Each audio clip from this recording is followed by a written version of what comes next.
I was 18 years old when I got married. I belonged to a very conservative family, a Baloch family, where good daughters never say no to their parents. My father wanted me to get married, and all I said was, if that makes you happy, I'll say yes. And of course, it was never a happy marriage. Just about after 2 years of getting married, about 9 years ago, I met a car accident. Somehow my husband fell asleep and the car fell in the ditch. He managed to jump out, saved himself. I'm happy for him. But I stayed inside the car and I sustained a lot of injuries. The list is a bit long. Don't get scared. I'm perfectly fine now. Radius ulna of my right arm were fractured. The wrist was fractured. Shoulder bone and collarbone were fractured. My whole rib cage got fractured. And because of the rib cage injury, lungs and liver were badly injured. I couldn't breathe. I lost urinary bowel control. That's why I have to wear the bag wherever I go. But that injury that changed me and my life completely as a person and my perception towards living my life was the spine injury. 3 vertebrae of my backbone were completely crushed and I got paralyzed for the rest of my life. So this accident took place in a far-flung area in the outskirts of a very small province, Balochistan, where there was no first aid, no hospital, no ambulance. I was in the middle of nowhere in that toppled car. Many people came to rescue. They gave me CPR. They dragged me out of the car.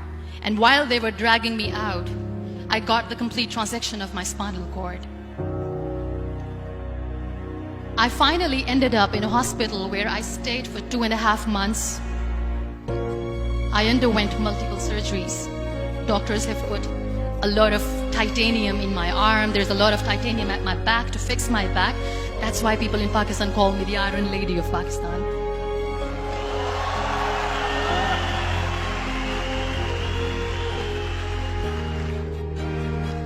Those 2.5 months in the hospital were dreadful. I will not make up stories just to inspire you. I was at the verge of despair.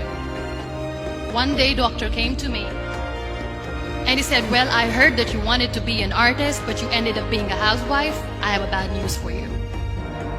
You won't be able to paint again because your wrist and your arm are so deformed, you won't be able to hold a pen again. And I stayed quiet. Next day, doctor came to me and said, your spine injury is so bad, you won't be able to walk again. I took a deep breath and I said, it's all right. The very next day, doctor came to me and said, because of your spine injury and the fixation that you have in your back, you won't be able to give birth to a child again. That day, I was devastated. I still remember, I asked my mother, why me? And that is where I started to question my existence. Why am I even alive? What's the point of living? I cannot walk, I cannot paint, fine, I cannot be a mother. And we have this thing in our heads, being women, that we are incomplete without having children.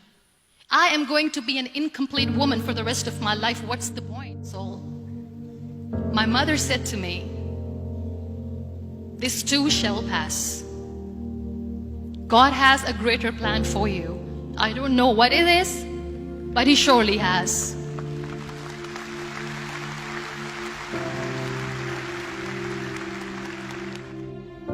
So what kept me going was, one day I asked my brothers, I know I have a deformed hand, but I'm tired of looking at these white walls in the hospital and wearing these white scrubs. I'm getting tired of this. I want to add more colors to my life. I want to do something. Bring me some colors, bring me some small canvas. I want to paint. So the very first painting I made was on my deathbed, where I painted for the very first time. There were a lot of infections in my body, a lot of allergies. So doctors wanted me to lie down on the bed straight for not 6 months, for not 1 year, for 2 years. I was bedridden, confined in that one room, looking outside the window, listening to the birds chirping, and thinking maybe there will be a time when we'll be going out with the family and enjoying the nature.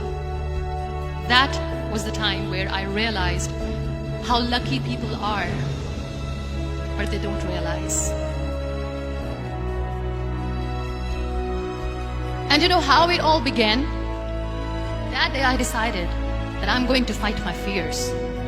We all have fears.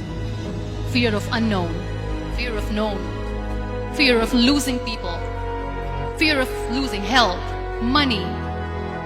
We want to excel in career, we want to become famous, we want to get money. We are scared all the time. So I wrote down one by one all those fears.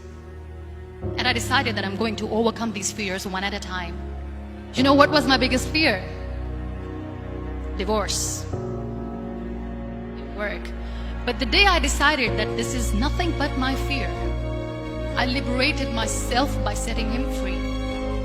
And I made myself emotionally so strong that the day I got the news that he's getting married, I sent him a text that I'm so happy for you and I wish you all the best.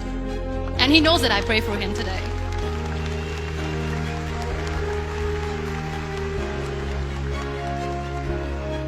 My biggest fear, number 2, was I won't be able to be a mother again. And that was quite devastating for me. But then I realized there are so many children in the world, all they want is acceptance. So there is no point of crying, just go and adopt one. And that's what I did.